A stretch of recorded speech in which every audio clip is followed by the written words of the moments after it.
बिस्मिल्लाहिर्रहमानिर्रहीम। नाज़रीन अस्सलाम वालेकुम, मैं हूँ इमरान वसीम। नाज़रीन, मखसूस नशिस्तों से मुतल्लिक इस प्रोग्राम में एक बड़ी अहम ख़बर आपके साथ हम शेयर करने जा रहे हैं। जैसा कि आप जानते हैं कि सुप्रीम कोर्ट के फ़ैसले के बाद पाकिस्तान तहरीक इंसाफ ये तवक्कुआत लगा के बैठी है कि मखसूस नशिस्तें भी इलेक्शन कमीशन से पाकिस्तान तहरीक इंसाफ को मिल जाएंगी और जो 80 अरकान हैं 39 की एक कैटेगरी है, 41 की दूसरी कैटेगरी है, ये तमाम के तमाम तहरीक इंसाफ के रुकन असम्बली बन जाएंगे। कौमी असम्बली में, सूबाई असम्बलियों में तहरीक इंसाफ का वजूद होगा। लेकिन नाज़रीन, इलेक्शन कमीशन के ज़राए से, बावसूख ज़राए से जो डिटेल आपके साथ हम शेयर करने जा रहे हैं, उन तफसीलात की रोशनी में ख़बर यह है कि मखसूस नशिस्तों का प्रोग्राम बढ़ गया है।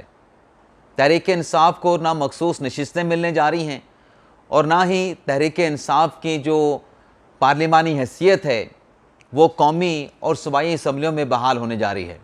यानी कुछ भी पाकिस्तान तहरीक इंसाफ के हाथ नहीं लगने जा रहा। तहरीक इंसाफ मखसूस नशिस्तों से भी महरूम होगी और तहरीक इंसाफ को पार्लियामेंट में जो पोजीशन वो चाहती है, जो स्टेटस वो चाहती है, वो स्टेटस भी तहरीक इंसाफ को पार्लियामेंट में नहीं मिलने वाला। अब ये मामला क्या है, माजरा क्या है, इस खबर की डिटेल अभी आप नाज़रीन के साथ हम शेयर करेंगे। कुछ दीगर ख़बरें भी हैं जिनकी तफसीलात पर आगे चल के आप नाज़रीन के साथ डिस्कस करेंगे। लेकिन प्रोग्राम का आगाज़ करने से पहले आप नाज़रीन से चैनल सब्सक्रिप्शन की दरख्वास्त करेंगे कि अगर अभी तक आप दोस्तों की तरफ से चैनल को सब्सक्राइब नहीं किया गया तो आपसे दरख्वास्त होगी कि चैनल को सब्सक्राइब कर लें, बेल आइकॉन का बटन प्रेस करें और अगर आपको हमारी वीडियो पसंद आती है तो इसे लाइक भी करें और शेयर भी करें। तो नाज़रीन, पहली खबर से गुफ्तगू का आगाज़ करते हैं। ज़राए की बड़ी अहम डिटेल्स हैं, एक्सक्लूसिव ख़बर है हमारी, जिसकी डिटेल आपके साथ हम शेयर करने जा रहे हैं। ख़बर नाज़रीन ये है कि ज़राए की जानिब से कहा गया है कि सुप्रीम कोर्ट के कई फ़ैसले मौजूद हैं। अभी जो पार्लियामेंट की जानिब से कानून साजी की गई है, उस कानून साजी के बाद इलेक्शन कमीशन के ज़राए का कहना है कि 1965 से लेके 2024 तक सुप्रीम कोर्ट के मुतअद्दिद ऐसे फ़ैसले मौजूद हैं जिसमें जो सब्सटेंटिव लॉज होते हैं, यानी बुनियादी जो कानून होते हैं, उनका जो ऑपरेशन होता है वो डिक्लेयर किया गया है कि वो हाल के साथ उसका इतलाक़ होगा, प्रॉस्पेक्टिवली उसका इतलाक़ होगा। और दूसरा ज़राए का ये कहना है कि सुप्रीम कोर्ट के इसी तरीके से कई दहाइयों पर मबनी फ़ैसले मौजूद हैं जिसमें ये करार दिया गया है कि जो प्रोसीजरल लॉ हैं उसका जो ऑपरेशन है वो उसका इतलाक़ माजी से होगा, रिट्रोस्पेक्टिवली उसका इतलाक़ होगा।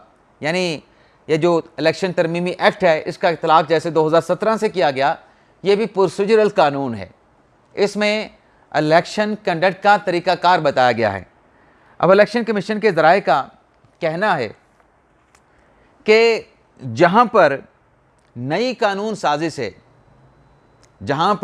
कानून साजी से बुनियादी हकूक़ मुतासर हो रहे हों तो जो प्रोसीजरल लॉ है उस हवाले से भी सुप्रीम कोर्ट के फ़ैसले मौजूद हैं कि कानून का इतलाक़ जो है वो प्रॉस्पेक्टिवली होगा, यानी हाल से होगा, आज से होगा। अब ये जो नाज़रीन अपने ज़राए की जानिब से हमें 3 मुख्तलिफ पॉइंट्स बताए गए हैं, कानून के इतलाक़ के हवाले से, प्रोसीजरल कानून के इतलाक़ के हवाले से, सब्सटेंटिव बुनियादी कानून के इतलाक़ के हवाले से।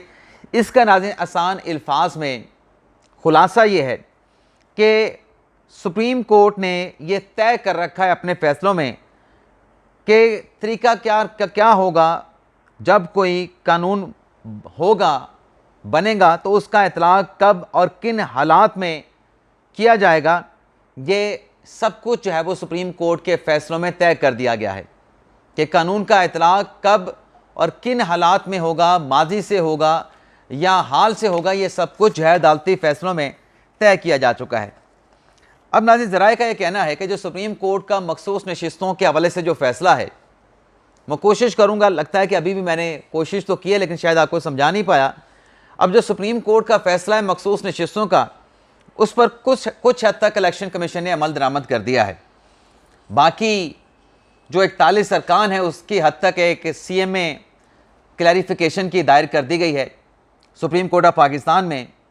और सुप्रीम कोर्ट की तरफ से जो नज़रसानी की दरख्वास्तें आई थीं उन पर समात को गर्मियों की तातीलात के तक जो है वो जब तक इख्तिताम नहीं होता छुट्टियों का तक मौखर की गई है, तब तक समात नहीं होगी।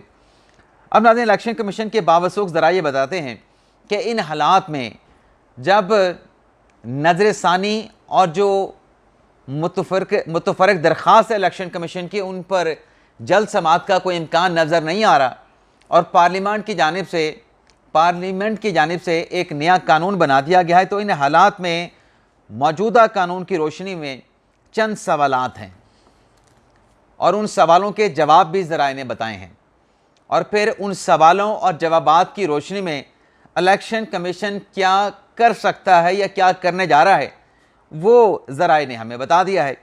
पहला सवाल नाज़रीन जो हमें ज़राए ने बताया कि 12 जुलाई के सुप्रीम कोर्ट के फैसले के बाद नई कानून साजी का इफ़ेक्ट क्या होगा, यानी असर क्या होगा। तो इसका जवाब ज़राए ने खुद दिया कि जो सेक्शन 2 है इलेक्शन तमीमी एक्ट का उसमें इस कानून का जो इतलाक़ है वो माजी से कर दिया गया है, रिट्रोस्पेक्टिवली कर दिया गया है। दूसरा सवाल, क्या कमीशन को नई कानून साजी के बाद जो सुप्रीम कोर्ट में वजाहत की दरख्वास्त दायर कर रखी है उस दरख्वास्त के नतीजे का इंतज़ार करना चाहिए या फिर जो कानून बनाया गया है उसको फॉलो किया जाए और अपने जो फैसले इलेक्शन कमीशन के अब तक किए गए हैं, जैसे कि 39 अरकान को PTI का डिक्लेयर कर दिया गया है, इससे पहले जो 78 मखसूस नशिस्तों पे अरकान आए थे उनको रिवर्स कर दिया गया है, उनको डीनोटिफाई कर दिया गया है। तो क्या नए कानून को फॉलो करे इलेक्शन कमीशन और अपने जितने भी अब तक फैसले किए गए हैं उनको रिवर्स कर दे। तो ज़राए ने सवाल उठा के खुद ही सवाल का जवाब दिया है कि मौजूदा जो कानून है वो प्रोसीजरल कानून है, लेकिन अदालती फैसले के नतीजे में, अदालती फैसले पर अमल करने के नतीजे में अरकान को जो हासिल हकूक़ थे वो उनसे वापस ले लिए गए, क्योंकि माजी से इस कानून का इतलाक़ हुआ और मखसूस नशिस्तों पर अरकान मुंतखब हो चुके थे। जब उनको डी नोटिफाई किया गया तो उनके जो राइट अक्रू हो चुके थे वो उनसे वापस ले लिए गए। लेकिन ज़राए का यह कहना है कि ताहम इस फैसले का, ये जो कानून है, इस कानून का इतलाक़ माजी से किया गया है। और ज़राए हमें ये बताते हैं कि तीसरा सवाल जो इलेक्शन कमीशन के सामने है कि अगर इन केस कानून पर अमल का इलेक्शन कमीशन सोचता है तो अपने तमाम इक़दामात को इलेक्शन कमीशन को वापस लेना होगा और जिन 39 अरकान को PTI का डिक्लेयर किया गया है वो सुन्नी इत्तेहाद कौंसिल में उनकी जो हैसियत थी वो दोबारा से रिस्टोर हो जाएगी।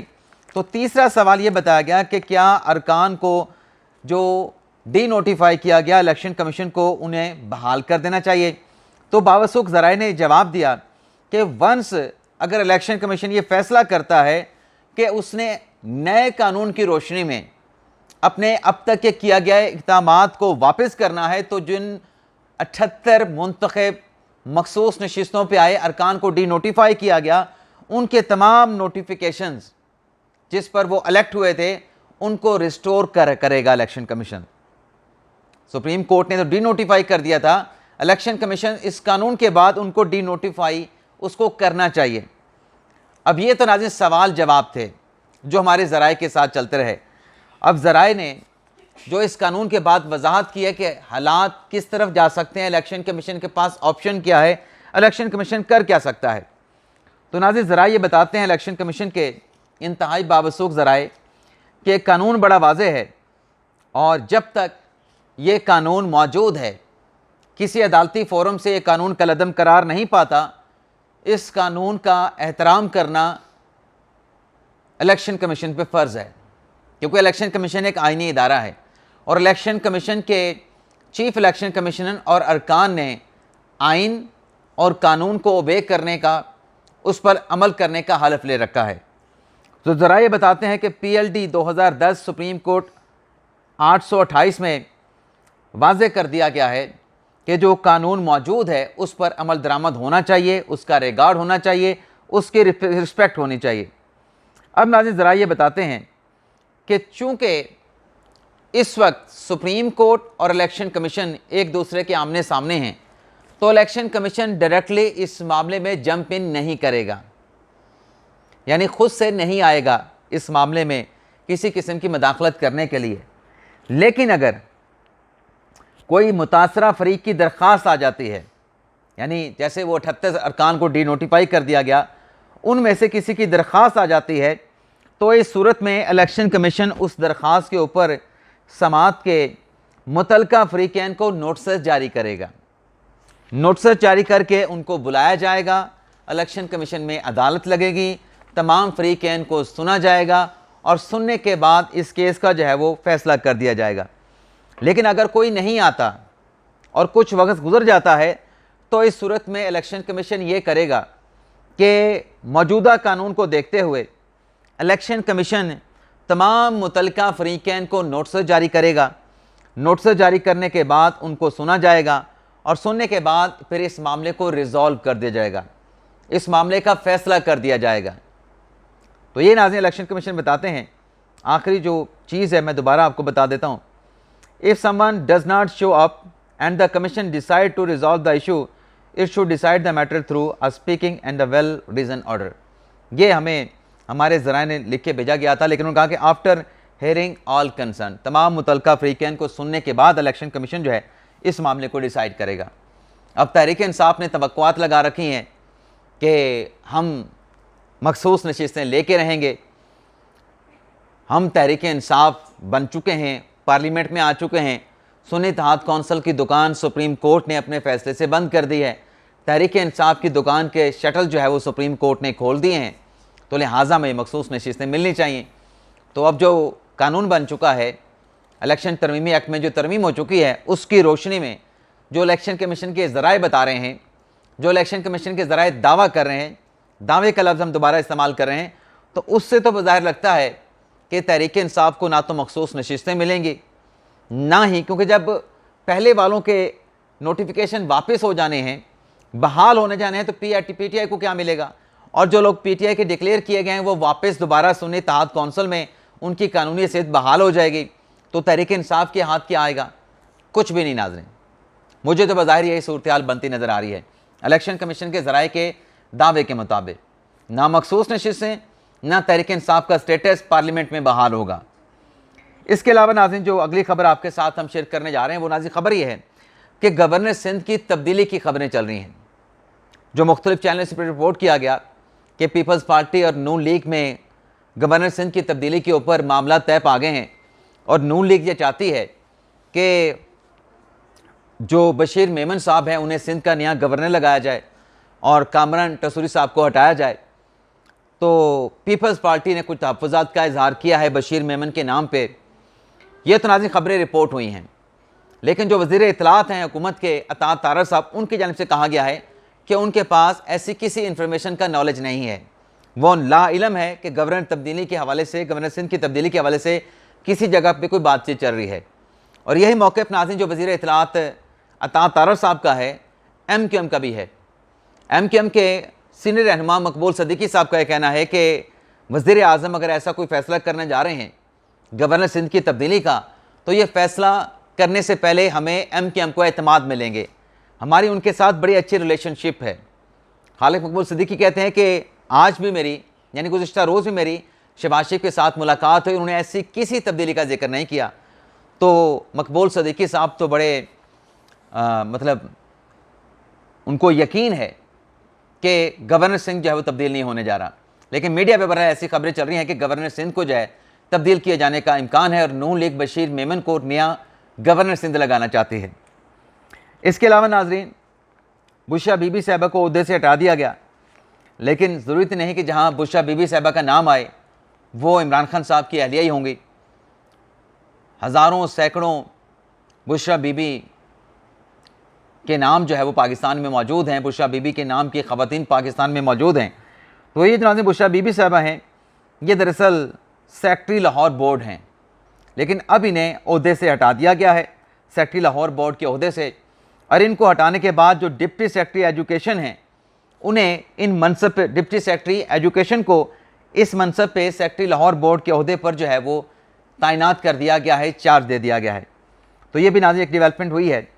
इसके अलावा नाज़रीन अपोजिशन इत्तेहाद की जानिब से 27 अगस्त को लाहौर में जलसा करने का ऐलान किया गया है कि सवाबी के जलसे से बड़ा जलसा जो है अपोजिशन इत्तेहाद जो है वो 27 अगस्त को लाहौर में करेगा। और इसके साथ साथ नाजरीन, अब हुकूमत मुखालिफ जो अपोजिशन इत्तेहाद है, वो क्या नाम उसको दिया गया, तहरीक आइन तहफ़्फ़ुज़ पाकिस्तान, इस इत्तेहाद के प्लेटफार्म से महमूद अचकज़ई की सरबराही में इजलास हुआ है और उस इजलास के बाद इस हुकूमत मुखालिफ इत्तेहाद ने यह फ़ैसला किया है कि जो नया कानून पास किया गया है, अभी जिसका हम जिक्र कर रहे थे, जिसकी रोशनी में इलेक्शन कमीशन के बावसूख ज़राए दावा कर रहे हैं कि मखसूस नशिस्तों के हवाले से तहरीक इंसाफ के हाथ में कुछ नहीं आने जा रहा, तो ये जो इलेक्शन तरमीमी एक्ट है, इसे अचकज़ई साहब की सरबराही में जो हुकूमत मुखालिफ इत्तेहाद का इजलास हुआ है, उसमें इस कानून को सुप्रीम कोर्ट में चैलेंज करने का फ़ैसला किया गया है। इजाज़त चाहते हैं नाज़रीन, अल्लाह हाफ़िज़।